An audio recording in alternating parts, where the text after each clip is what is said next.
Capítulo 2. Vendedor, anunciante, pensador, patriota. Mi evolución personal. Toda revolución, con sangre o sin sangre, tiene dos fases. La primera es la lucha por la libertad, y la segunda la lucha por el poder. La fase de la lucha por la libertad es divina. Quien ha participado, invariablemente, siente, físicamente, que su mejor acto y su interior más precioso, sale a la superficie. Sabemos que ser fiel a la verdad está por encima de nuestra propia participación en el gobierno del país, y es por eso que no debemos tener una sociedad que rechace las normas éticas en nombre del espejismo político. 3. Como le decía a mi abuela, Mama Johnson, mi vida se ha vuelto una pesadilla y estoy despierto, las lágrimas me corrían por las mejillas, goteando de la barbilla sobre sus zapatos de charol. Ella cariñosamente me daba golpecitos en el hombro mientras me escuchaba. Las palabras que intercambiamos, el papel de la pared de la habitación y los muebles, mi querida abuela Mama Leen, incluso el sabor de mis lágrimas se combina con una sensación de abrumadora tristeza. Está todo grabado en mi memoria. Ese fue el verano antes de que entrara en mi segundo año de escuela en 1950. El primer año sigue siendo una falta de definición con causa. La vida para mí y mi familia había cambiado radicalmente con respecto al año anterior. Así que el cambio radical que había tomado tardó casi un año en hacerme dar cuenta que la vida no era cada vez más fácil de vivir. Mi tartamudez empeoraba. Los raros momentos en que podía hablar coherentemente se limitaban a frases cortas y no contenían la palabra tú, y solo a mi madre y a mi abuela. A veces, cuando estaba enojado podía hablar con claridad, o cuando estaba solo en el bosque hablando o cantando a los árboles. Aparentemente, mi frustración con la comunicación oral debida a la tartamudez se intensificó por un trauma que había experimentado el año anterior. Poco supe entonces que este trauma influiría positivamente y negativamente en mi futuro y en las vidas de otros, lo sabría por el resto de mi vida. En un caluroso y pegajoso día de julio de Tennessee de 1949, mi padre ayudó a subir, primero a mi madre, y luego a mí, sobre la silla de montar de un caballo de 4 años y un gran espíritu llamado Bojack. Este sería mi primer paseo en la parte posterior de un animal. La excitación del momento combinada con la tartamudez me dejó, literalmente, sin palabras.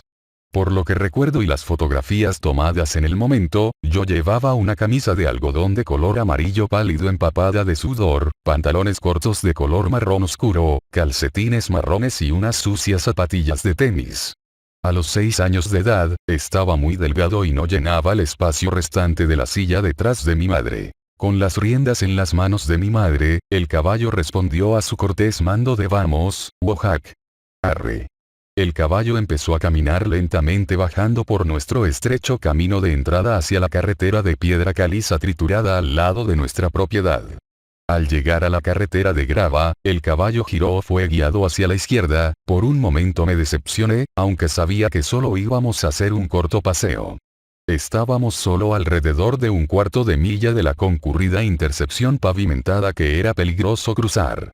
Si mi madre hubiera decidido ir en la dirección opuesta, podríamos haber hecho un par de millas antes de llegar a cualquier tráfico de automóviles. Tal y como el caballo fue desde nuestro camino de entrada a la carretera, mi madre dio un golpe a sus flancos con los talones.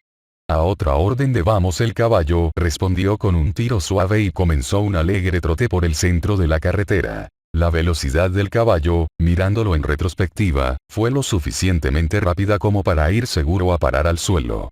No sabiendo esto, entonces, no tuve miedo hasta ver que nos acercábamos al cruce. Puedo oírme medio gritándome mejor frenamos. Puede que bebé vengan cococoches. Antes de que pudiera decir las últimas palabras, mi madre comenzó a deslizarse lentamente hacia un lado de la silla. No podía ver su cara cuando desapareció bajo el caballo, y las riendas con ella. El caballo iba hacia adelante a toda velocidad. En un santiamén, fui consciente de estar solo en la silla sin posibilidad alguna de controlar el caballo. Rápidamente, le tiré de la crin pero fue en vano. Fue en ese instante cuando decidí que el caballo desbocado iría a parar al cruce. Saltí. Si no recuerdo mal, la caída fue rápida y el brusco aterrizaje sobre las afiladas rocas no fue doloroso, aunque parecía que mi cuerpo nunca dejaría de rodar. Presa del pánico y dentro una nube de polvo desvaneciéndose, me senté, parpadeando por el polvo y la sangre pegajosa en los ojos, y miré alrededor buscando a mi madre. Ella yacía como un bulto desordenado junto a la carretera. Fui a toda prisa. La primera impresión mental que tuve fue que solo estaba con los ojos abiertos y aturdida debido a la caída. Después me di cuenta de que sus ojos no parpadeaban y alrededor de la cabeza tenía un charco de sangre espesa. Como no quería dejar la calle por miedo a que fuera atropellada, y no siendo lo suficientemente fuerte como para recogerla, empecé a gritar en dirección a nuestra casa con la esperanza de que mi padre me oiría. Respondió casi inmediatamente viniendo corriendo hacia nosotros, al tiempo que gritaba: ¿Qué ha pasado? ¿Qué ha pasado? Por la vida que me quedaba dentro, que no podía ni responder, como de costumbre, estaba sin palabras. Él se puso de rodillas para hablar con mi madre, se detuvo a media frase cuando aparentemente vio en sus ojos una mirada fija y la parte posterior del cráneo aplastado hacia adentro. Al instante la recogió y cuando ya estábamos en casa, mandó a mi hermana de 11 años, que llamara a una ambulancia. A día de hoy todavía no puedo recordar cómo llegamos al hospital. Las escenas escalofriantes de esta tragedia no fueron una pesadilla. No volvieron una y otra vez a mi mente, porque se habían disociado de ella. Tuve que, voluntariamente, autocrear una barrera en la memoria para este trauma. Esta es la respuesta humana normal. Si yo hubiera sido torturado después del trauma, no hubiera sido capaz de recordar voluntariamente ni el accidente, ni la tortura. He aquí la base de este libro. La pesadilla comenzó al año posterior a la recuperación, cuando nos dimos cuenta de que mi madre nunca volvería a ser ella misma otra vez. Había perdido más de una cuarta parte del cerebro, cuando el caballo le aplastó el cráneo. Se había quedado permanentemente sin la capacidad de oler, de saborear y oír de una oreja. Estos fueron los impedimentos físicos que sufrió. Su estado emocional resultante se haría evidente para mí muchos años después. Cuando era pequeño, esta nueva conciencia de la condición de mi madre tenía un impacto mínimo en mí, en comparación con el miedo con que vivía, momento a momento, debido al alcoholismo crónico de mi padre. Años más tarde, mi hermana también seguiría su propia batalla perdida con la botella.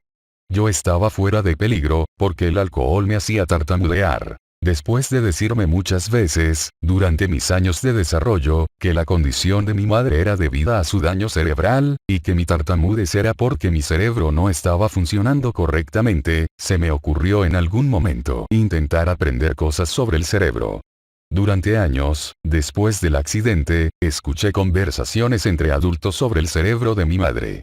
Mi curiosidad alcanzó su punto máximo alrededor del cerebro y la mente invisible resultante y estableció el curso de los intereses de mi vida. En algún momento de este periodo de tiempo, imaginé que podía aprender lo suficiente sobre la mente y el cerebro como para poder ayudar a mi madre y a mí. Cuando era pequeño, mi capacidad de concentración era considerada como anormal.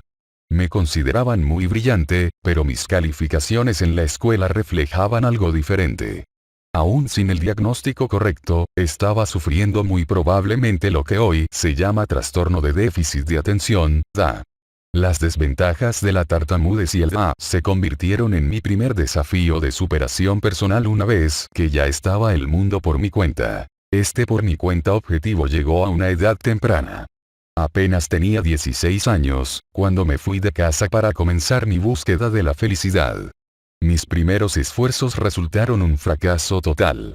Sin embargo, ya no podía volver a casa de mis padres porque estaban divorciados. Joven, hecho añicos y rechazado, fui capaz de determinar dos cosas. En primer lugar, tenía que aprender a comunicarme para poder obtener algún éxito en la vida. Hice esta tarea metódicamente, en primer lugar mediante la inscripción en una escuela local nocturna. En el aula, estudié expresión, derecho mercantil y psicología.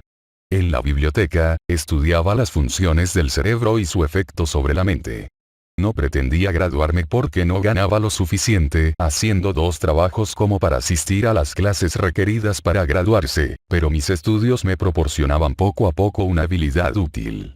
En segundo lugar, en algún momento durante este periodo de aprendizaje empecé a darme cuenta de que poseía una capacidad natural para vender. Quizás esta capacidad de persuadir a los demás vino como resultado de mi experiencia de niñez de tener que leer a la gente a través de su lenguaje corporal en lugar de hablar con ellos. Mi primer trabajo real de ventas fue tan exitoso que el patrón me redujo la base de clientes. Yo respondí a esta acción marchando de allí. La guerra de Vietnam se estaba calentando y yo era elegible para el proyecto. No seguiría en la escuela, sabía que mi número saldría en breve. Y así fue. Pronto supe que mis oraciones para el aplazamiento serían escuchadas y me permitirían una exención del servicio militar. Pronto estaba trabajando para la Ampex Corporation y el Departamento de Defensa de Estados Unidos con capacidad civil. El trabajar con defensa me relacionó con los principales investigadores de trabajos en el área de modificación de la conducta de los primates y humanos. Irónicamente, he aprendido más sobre la mente, de mis relaciones casuales con estos científicos, que lo que se trabaja en los diferentes lugares de investigación. Los lugares incluyen la enseñanza en hospitales, instituciones de salud mental del Estado, bases militares, las instalaciones de la Administración Nacional de Aeronáutica y del Espacio, NASA, y el Centro de Primates de Yerkes. Los años siguientes mi trabajo de ventas en empresas nacionales e internacionales se desarrollaron como ventas y gestión de marketing, con capacidad ejecutiva. Mi vida personal, en términos de relaciones amorosas, fue de nuevo ruinosa, pero mi carrera y la constante investigación de la mente, del cerebro, del comportamiento humano fue suficientemente gratificante para compensar mi falta de apoyo de expresión emocional. Los secretos que también había aprendido sobre los poderes de la persuasión, tanto consciente como subconsciente, hacía tiempo que los había convertido en parte del funcionamiento de mi mente, un arsenal de herramientas de control, defensivas y ofensivas. Decidí entonces y en ese momento convertirme en un monstruo del control. Mi fantasía, sin embargo, no era tanto saber qué podía controlar, sino más bien qué me estaba controlando. Luego, alrededor de 1986, un amigo mío observó que había llegado a la proverbial zona de confort en cuanto a la presentación de ideas rentables para que otros las implantaran, y me aconsejó entrar por mí mismo el negocio. Poco después, me proporcionó un excelente ejemplo de cómo se renuncia a un sueldo de ejecutivo de 6 cifras con un cargo de director de marketing, nominándome como candidato para su sustitución. Irónicamente, por primera vez en mi vida, la nominación fue rechazada por no poseer al menos un título de maestría en administración de empresas o comunicaciones. Se dio el cargo a su ayudante, y yo quedé después en posición de que me ofrecieran la vacante del asistente sin esperanza de ascenso, a lo que por supuesto me negué. Poco después, mi amigo, libre de sus esposas de corporativo dorado, estableció su propia empresa, que se convirtió en un negocio muy exitoso. Alrededor de este mismo tiempo un conocido de la infancia, que desde hacía mucho tiempo estaba socialmente lejos de mi vida, reapareció justo a tiempo para presentarme a su amigo Alex Houston, artista del circuito de la música country. A partir de esta presentación tuve este conocimiento: Ray Myers y su esposa, Regina, eran presuntos pedófilos y según se sabe habían abusado sexualmente de la hija de la Katy y de sus propios hijos. Parecía que Houston estaba buscando a alguien con técnicas de negociación en negocios internacionales que pudiera ayudarle en la elaboración de las ventas y tratar de financiar una operación de fabricación bastante grande. Después de pasar unos días de cortesía consultando con él, había hecho algunas bastante interesantes e intrigantes observaciones sobre el hombre y sus ideas. En primer lugar, Houston tenía una idea legítima, potencialmente rentable, en materia de fabricación, de un dispositivo condensador eléctrico, que podría aumentar la eficiencia energética para los grandes consumidores industriales. En segundo lugar, Houston me impresionó favorablemente como calculador de riesgos. En tercer lugar, Houston aceptó financiar mi producción de un plan de marketing para su presentación a potenciales compradores extranjeros. Y, finalmente, Houston aceptó que yo entrara en la empresa como presidente, siempre y cuando vendiera este plan, y pensé, no hay problema. La parte intrigante de esta incipiente relación era mi conciencia de la propensión de Houston hacia la falta de honradez. Sentía una necesidad urgente de asesoramiento jurídico sobre cómo asegurar la protección contractual de Houston. En cuestión de días, Houston y yo conceptualmente habíamos acordado contractualmente poner en marcha el negocio. Diseñé un logotipo y le puse el nombre de Unipaise. Los contratos que incorporamos nos ataban a los dos y nuestras respectivas áreas de compromiso eran rigurosas. Houston tenía buena disposición para participar en mi maniobra de protección legal, esto me dejó perplejo, debido a las obvias cláusulas honestas contenidas en el contrato. Al mismo tiempo, interiormente, había decidido que si Houston podía mantenerse limpio y representar el papel, seríamos capaces de que esta empresa tuviera éxito. Yo poseía la totalidad de la empresa. Y podría ser que funcionara. Meses más tarde, con los planes de negocio y de mercado en la cartera y un modelo de demostración del producto propuesto en la mano, Houston y yo nos embarcamos en un avión hacia Hong Kong. Fuimos recibidos por un hombre alto, bien vestido, un señor coreano que se presentó como William John. Era propietario de una empresa internacional de transporte marítimo. Sus barcos llevaban prácticamente de todo, desde chatarra hasta misiles chinos Silkworm por todo el mundo. El señor John, como él prefería que le llamaran, de acuerdo con el protocolo del Extremo Oriente, estaba interesado en la negociación de una alianza de empresas con sus amigos del país más poblado de la Tierra, la República Popular China. Se habían hecho todos los arreglos por parte del personal del señor John para que Houston, yo y él voláramos en Beijing al día siguiente para iniciar las negociaciones con el Ministerio de la Minería. Tras varios días de agotadoras discusiones a través de un intérprete, casi en su totalidad entre el director adjunto del Ministerio Chino de la Minería y yo, parecía como si tuviéramos un acuerdo viable. Nuestros amables anfitriones chinos encargaron un elegante banquete, y así fue allí donde supe que el Ministerio de la Minería era parte del Ministerio de Defensa chino. Los sentimientos de patriotismo brotaron en mí por primera vez en mi vida. Yo era consciente de que China estaba comprometida con el suministro de misiles a Libia, un país de Oriente Medio con el que Estados Unidos estaba en conflicto. Los chinos intercambiaban misiles y otras armas por barato y ligero petróleo crudo libio. Los chinos eran el único país en el mundo que habían osado desafiar el embargo comercial del gobierno de la administración Reagan.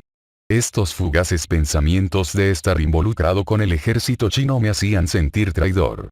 Aún incómodo con la idea de un negocio con tanto potencial para el desastre político, recordé sin embargo que cientos de otras compañías estadounidenses ya estaban en China. Houston se negó a discutir el tema. Durante el vuelo de regreso de Pekín en Hong Kong, le confié mis patrióticas preocupaciones al señor John, sabiendo que pronto se convertiría en mi pareja de negocio. Elocuentemente alivió mis temores de un posible desastre con una complicada explicación que tuvo sentido al momento. Aquel hombre, educadamente, me informó que no podíamos perder dinero mientras él y yo tuviéramos el control interino sobre todos los ingresos, producto de las ventas generadas fuera de China, porque según la ley china de empresas mixtas, el 60% de todos los productos fabricados deben ir fuera de China. Houston y yo volvimos a Tennessee y me encontré brevemente con su esposa, Katy, por primera vez, cuando nos recibió en la puerta de llegadas. Me dio la impresión de ser joven, bonita, muy alocada, y de ir vestida como una prostituta. Hice el trayecto a unos cuantos pasos de distancia de ella mientras caminábamos hacia la zona de recogida de equipajes. A las pocas semanas de la visita, una delegación de China, ingenieros eléctricos y expertos en finanzas, eran trasladados para hacer más negociaciones en nuestra oficina de Tennessee y recoger los datos técnicos de la producción, que habíamos mantenido, para futuros propósitos de fabricación. Poco después que la delegación partió hacia China, recibí una misteriosa llamada telefónica de alguien del Departamento de Estado de Estados Unidos. Al parecer, a alguien de la delegación china le había sido previamente denegada la entrada al país debido a ser identificado como un proveedor internacional de armas a terroristas. Esta voz del teléfono me aseguró que esto no plantearía problemas y que esta información no se haría pública. Le di las gracias y le aseguré que la información estaba segura. Un par de meses más tarde, mi nuevo compañero de Hong Kong, el señor John, me invitó a mí, mi mujer, Houston y su esposa, Katy, a ir a China para formalizar la firma de un acuerdo de la empresa china conjunta. Cuando le pregunté a Houston si él y su mujer asistirían, con rotundidad respondió, no. Él ya había sido contratado para una actuación y no podía cancelarla. Entonces me ofrecí para acompañar a su mujer y a la mía a China. Él respondió no una vez más, diciendo que estaba demasiado lejos y era demasiado caro para un viaje de placer. Me sentí aliviado porque ya había aprendido lo suficiente del lenguaje chino como para saber que a nuestros socios, él no les gustaba, y me desconcertaba el comportamiento de Katy. Más tarde supe que Houston tenía pensado enviar a Katy y la pequeña Kelly a la infame Bohemian Grove para prostituirlas. Mi viaje a China tuvo toda la pompa y circunstancia que era de esperar, aunque mi mujer y yo estábamos en proceso de divorcio.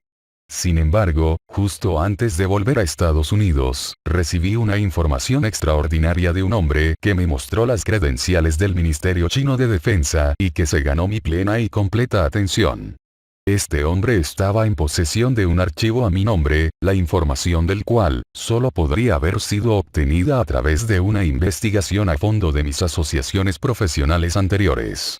Sus conocimientos de inglés solo eran lo suficientemente amplios como para aproximadamente traducir nervioso algunos de los contenidos de los archivos.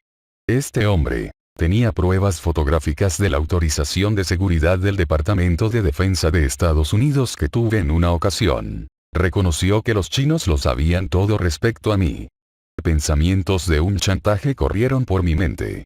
Estos pensamientos desaparecieron al instante cuando empezó a expresar las verdaderas preocupaciones de su gobierno. Sus preocupaciones eran sobre Alex Houston y su relación con la CIA, las drogas, el blanqueo de dinero, la prostitución infantil y lo peor para el final, la esclavitud. No hizo ninguna mención al control mental, aunque hizo comentarios de que Houston era un hombre muy malo y sus crímenes eran de la Casa Blanca. La incredulidad era muy fuerte pero del todo imposible, debido a la amplia gama de alto secreto oficiales, sellados y rubricados con la cabecera de la CIA y documentos del gobierno de los Estados Unidos que poco a poco pasaron ante mis ojos. Mi primera respuesta a este funcionario fue que Houston era demasiado estúpido y deshonesto para estar conectado a la inteligencia de Estados Unidos. Este comentario fue rápidamente respondido con una fotografía desgarradora de Houston. Sonreía, con una sonrisa demoníaca mientras aparentemente tenía sexo anal con un pequeño, muy pequeño, y asustado muchacho negro. Más tarde me fue identificado como haitiano. Al enfrentarme con esta horrible información y su aparente certeza, le pregunté, ¿qué quieren, su gobierno, que haga? Él respondió, aléjate de él, distanciate de él y de todos sus socios. Le respondí preguntándole cómo pensaba él que yo podía hacer esta tarea. Él declaró, de la manera que elijas. Le dije que, independientemente de la violencia que había visto en la televisión estadounidense, la única manera que yo conocía era comprándole las acciones de la compañía, y yo necesitaba dinero para hacerlo. Él dijo, danos la cantidad y haz los arreglos. Está hecho. Había vuelto a Tennessee con un contrato con el gobierno chino por valor de $31 millones en productos. Grapada había una carta de crédito por Telex a mi nombre y de la empresa de conexión al Banco de Houston, la sucursal de Nueva York del infame Banco de Crédito y Comercio Internacional, BICSI. La suma fue de $1 millón en fondos estadounidenses. El contrato tenía un valor aproximado de $10 millones de ganancias brutas para el señor John y para mí. Teniendo en cuenta la prisa de los chinos para deshacerse inmediatamente de Houston y sus funciones, supe exactamente cuál debería ser mi plan de acción. Cualquier otro enfoque para resolver este problema podría ser contraproducente y todo estaría perdido. Y ya que un antiguo patrón mío, cuando trabajaba para Capital Airways International, indirectamente estaba implicado con la CIA, sabía que un error me podía costar la vida. Un pensamiento reconfortante se impuso y recordé que Houston no solo era corrupto, sino también estúpido. La CIA seguramente tampoco le respetaría. Sino porque habrían tenido que ir fuera de su círculo de pervertidos de gran alcance para reclutarme a mí para un acuerdo comercial internacional. Me dirigí a mi oficina para comenzar el proceso de descubrir algo sobre Houston. Algo debía haber que supusiera una violación del cumplimiento del contrato que él firmó cuando empezamos la empresa.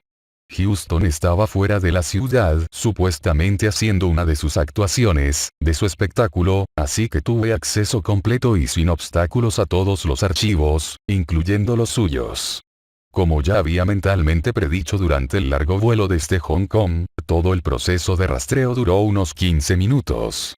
Parecía que Houston y el viejo conocido que nos había presentado, como se suele decir, vendían por la puerta trasera. Recogí las cuentas de envío y, irónicamente, el desliz de Houston, el depósito bancario que había conservado cuando cobró y depositó el cheque de un cliente. Había incluso una copia de una carta donde Houston ordenaba expresamente al cliente no hablar con nadie sobre su cuenta en nuestra sociedad que no fuera el propio Houston o su amigo, el pervertido, Ray Mears. Tras este descubrimiento, llamé al abogado local coreano, de quien me había dado la tarjeta el señor John mientras estaba en Hong Kong, para iniciar el proceso de transferir las acciones.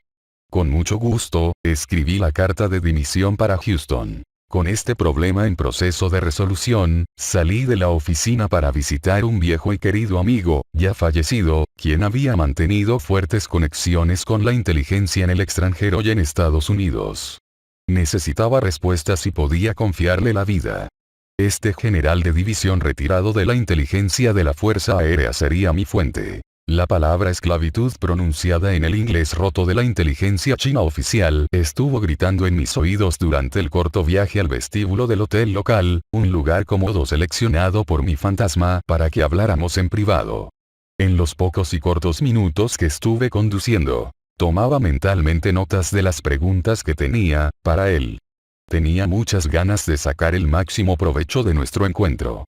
La palabra esclavitud había desencadenado una cuestión oscura en mi mente, bloqueando por otro lado el pensamiento constructivo, pues hacía incómoda la introducción del término control mental en mi presentación. Sabía que se podía hablar libremente sobre cualquier cosa con este amigo de confianza.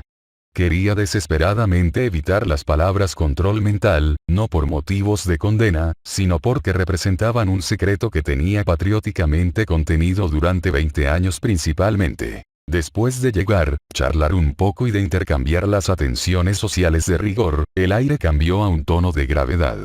Le informé sobre mi participación en el negocio, y empecé una línea metódica de preguntas sobre el archivo que el oficial de la inteligencia china había presentado sobre mí y, sobre todo, sobre Houston. En breve, mi amigo me interrumpió a media frase y esbozó una amplia sonrisa, diciendo, Flash, sigues siendo el mismo, y sabes muy bien lo que quiero decir. Sí, le contesté. El fantasma se refería a una balada rock de los años 70 titulada todavía el mismo estilo de Sanme, del cantante Bob Seger que me habían asignado años antes los compañeros mutuos, jugadores de póker que se identificaban con mi pasión por el éxito en la toma de riesgos. Yo despreciaba los juegos de azar. Mi pasión era la gestión del riesgo y el póker me proporcionaba una salida lúdica para ello. Todos y cada uno de mis amigos lo pagó caro, pronto aprendieron que mi estrategia en el póker no era tanto contar cartas, sino mi capacidad para leer su lenguaje corporal. Esto incluía las respuestas de espasmos micromusculares alrededor de los ojos. Houston también perdió conmigo jugando a cartas. El mensaje que el general implícitamente me estaba dando, se podía traducir en que yo era una vez más afortunado como el infierno al haber sobrevivido a mi breve relación de negocios con Alex Houston. La discusión bajó rodando desde este punto directamente al temido ámbito del control mental. Después de varios minutos escuchando los detalles relativos a un enorme comercio invisible de esclavos por parte de la CIA, ocurriendo en todo el mundo, la charla se hizo más regionalizada en Tennessee. Supe que Katy y su hija eran víctimas del control mental basado en el trauma. Eran esclavas y el alma era propiedad del tío Sam. Aprendí que todo lo que sabía sobre la teoría y la aplicación del control externo de la mente estaba en pleno funcionamiento y menoscababa el sector privado de la sociedad. Crecía dormido. Las primeras palabras que salieron de mi seca boca fueron, ¿cómo liberarías a esta gente? Él sonrió y dijo, yo no lo haría, ¿qué harás con ellos si lo consigues?